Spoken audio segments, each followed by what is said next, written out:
Episode 6 of Macbeth by William Shakespeare, performed by members of Suitcase Theatre Company in Abergavenny, Wales. This episode is entitled Blood Will Have Blood. Macbeth keeps secret from his wife the planned murder of Banquo and his son. The murderers succeed in killing Banquo, but Fleance escapes. At a banquet that evening, Macbeth sees the ghost of the murdered Banquo and vows to return to meet again with the three weird sisters.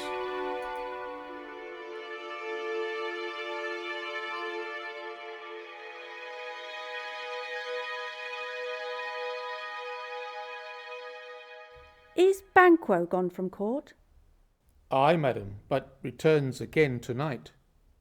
Say to the king I would attend his leisure for a few words. Madam, I will. Naught's had, all's spent. Where our desire is got, without content. 'Tis safer to be that which we destroy, than by destruction dwell in doubtful joy. How now, my lord? Why do you keep alone of sorriest fancies your companions making, using those thoughts which should indeed have died with them they think on? Things without all remedy should be without regard. What's done is done. We have scorched the snake, not killed it. She'll close and be herself, whilst our poor malice remains in danger of her former tooth.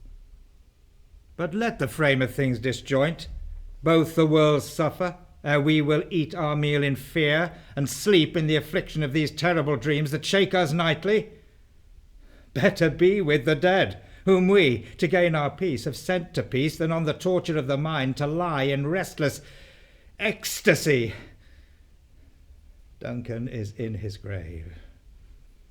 After life's fitful fever, he sleeps well. Treason has done his worst, nor steel, nor poison, malice domestic, foreign levy. Nothing can touch him further. Come on, gentle my lord. Sleek o'er your rugged looks. Be bright and jovial among your guests tonight. So shall I, love, and so I pray be you.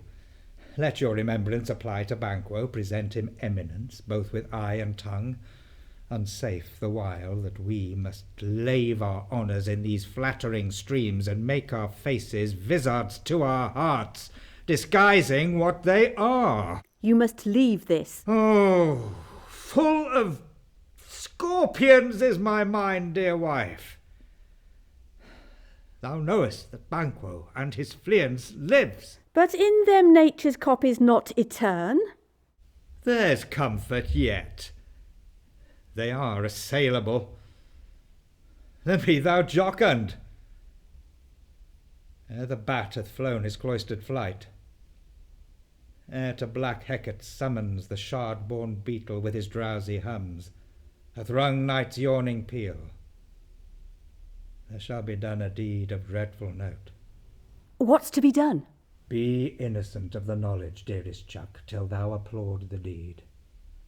Come, sealing night, scarf up the tender eye of pitiful day, and with thy bloody and invisible hand cancel and tear to pieces that great bond which keeps me pale. Light thickens, and the crow makes wing to the rooky wood.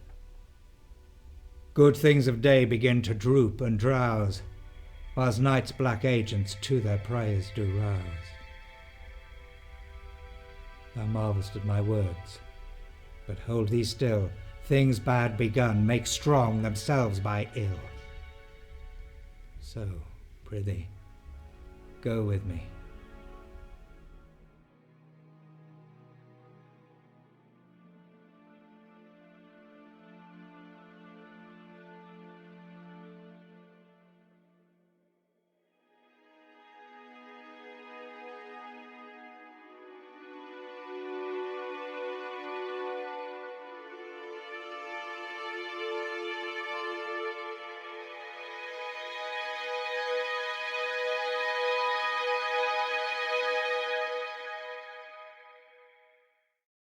But who did bid thee join with us? Macbeth. He needs not our mistrust, since he delivers our offices and what we have to do to the direction just. Then stand with us. The west yet glimmers with some streaks of day. Now spurs the lated traveller apace to gain the timely inn. And near approaches the subject of our watch. Hark! I hear horses. Give us a light there, ho! Then 'tis he.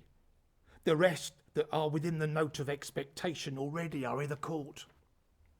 His horses go about. Almost a mile, but he does usually. So all men do. From hence to the palace gate, make it their walk. A light, a light. 'Tis he. Stand to it. It'll be rain tonight. Let it come down. Fly, good Fleance! Fly! Fly, fly! Thou mayest revenge! Oh, slave! Who did strike out the light? Was not the way? There's but one down. The sun is fled. We've lost best half of our affair. Well, let's away and say how much is done.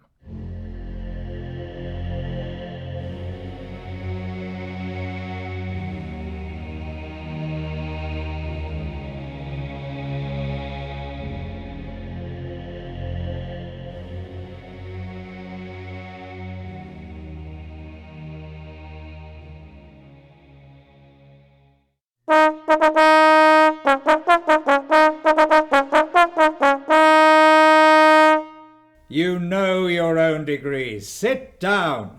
At first and last, the hearty welcome. Thanks to your Majesty. Ourself will mingle with society and play the humble host.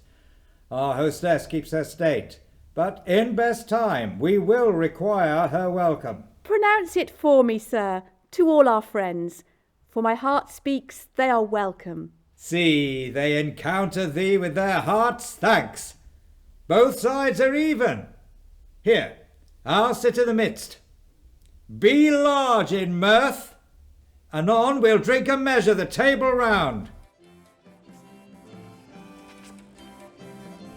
There's blood upon thy face. 'Tis Banquo's then. 'Tis better thee without than he within. Is he dispatched? My lord, his throat is cut. That I did for him. Thou art the best of the cutthroats, yet he's good that did the like for Fleance. If thou didst it, thou art the nonpareil. Most royal sir, Fleance is escaped. Then comes my fit again. I had else been perfect, whole as the marble, founded as the rock, as broad and general as the casing air. But now I am cabined, cribbed, confined, bound in to saucy doubts and fears. But Banquo's safe? Aye, my good lord. Safe in a ditch he bides, with 20 trenched gashes on his head. The least a death to nature. Thanks for that. There the groaned serpent lies. The worm that's fled hath nature that in time will venom breed. No teeth for the present. Get thee gone.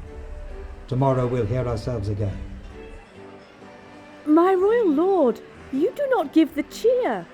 The feast is sold, that is not often vouched while 'tis a-making. 'Tis given with welcome. To feed were best at home. From thence the sauce to meat is ceremony. Eating were bare without it. Sweet remembrancer.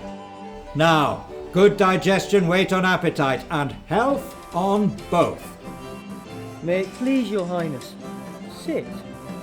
Here, had we now our country's honour rooved, with the graced person of our Banquo present, who may I rather challenge for unkindness than pity for mischance. His absence, sir, lays blame upon his promise. Pleased your highness to grace us with your royal company. The table's full. Here is a place reserved, sir. Where? Here, my good lord. What is it that moves your highness? Which of you have done this? What, my good lord? Thou canst not say I did it! Never shake thy gory locks at me! Gentlemen, rise. His Highness is not well. Sit, worthy friends. My lord is often thus, and hath been from his youth. Pray you keep seat. The fit is momentary, upon a thought he will again be well. If much you note him, you shall offend him, and extend his passion. Feed and regard him not. Are you a man? Aye, and a bold one, that dare look on that which might appall the devil. Oh, proper stuff. This is the very painting of your fear. This is the air-drawn dagger which you said led you to Duncan. Oh, these flaws and starts, impostors to true fear, would well become a woman's story at a winter's fire, authorised by her grandam. Shame itself! Why do you make such faces when all's done you look but on a stool? Prithee, see there! Behold, look! Lo! How say you? Why, what care I? If thou canst not, speak too! If charnel houses and our graves must send those that we bury back, our monument shall be the moors of kites. What? Quite unmanned in folly. If I stand here, I saw him. Fie for shame. Blood hath been shed ere now, i' the olden time. A humane statute purged the gentle wheel. Aye, and since 2 murders have been performed, too terrible for the ear. The times has been that when the brains were out, the man would die, and there an end. But now they rise again with 20 mortal murders on their crowns, and push us from our stools. This is more strange than such a murder is. My worthy lord, your noble friends do lack you. I do forget. Do not muse at me, my most worthy friends. I have a strange infirmity which is nothing to those that know me. Come, love and health to all, then I'll sit down. Give me some wine. Fill full. I drink to the general joy of the whole table, and to our dear friend Banquo, whom we miss. Would he were here! To all and him we thirst, and all to all. Our duties and the pledge. Avaunt! And quit my sight! Let the earth hide thee! Thy bones are marrowless, thy blood is cold. Thou hast no speculation in those eyes which thou dost glare with. Think of this, good peers, but as a thing of custom. 'Tis no other, only it spoils the pleasure of the time. What man dare, I dare. Approach thou like the rugged Russian bear, the armed rhinoceros or the Hyrcan tiger. Take any shape but that, and my firm nerve shall never tremble. Or be alive again, and dare me to the desert with thy sword. If trembling I inhabit then, protest me the baby of a girl. Hence, horrible shadow, unreal mockery, hence! Why so? Being gone, I am a man again. Pray you, sit still. You have displaced the mirth, broke the good meeting with most admired disorder. Can such things be, and overcome us like a summer's cloud, without our special wonder? You make me strange even to the disposition that I owe, when now I think you can behold such sights, and keep the natural ruby of your cheeks, when mine is blanched with fear. What sights, my lord? I pray you speak not. He grows worse and worse. Question enrages him. At once, good night. Stand not upon the order of your going, but go at once. Good night, and better health attend his majesty. A kind good night to all. It will have blood, they say. Blood will have blood. Stones have been known to move and trees to speak. Augurs and understood relations have by maggot pies and choughs and rooks brought forth the secrets man of blood. What is the night? Almost at odds with morning, which is which. How sayest thou that Macduff denies his person at our great bidding? Did you send to him, sir? I hear it by the way, but I will send. There's not a one of them but in his house I keep a servant feed. I will tomorrow, and betimes I will to the weird sisters. More shall they speak. For now I am bent to know by the worst means the worst. For mine own good all causes shall give way. I am in blood stepped in so far, that should I wade no more, returning were as tedious as go o'er. Strange things I have in head that will to hand, which must be acted ere they may be scanned. You lack the season of all natures, sleep. Come, we'll to sleep. My strange and self-abuse is the initiate fear that wants hard use. We are yet but young, indeed. In this episode of William Shakespeare's Macbeth, Lady Macbeth was played by Jackie Danielle and William Gilbert was the servant. The part of Macbeth was played by John Lovett. John Geraghty was the first murderer, William Gilbert the second murderer, and Rob Bell the third murderer. Rob Jenkins played Banquo, Steve Hart was Lennox, and David Whitney was Ross. The play was directed by William Gilbert.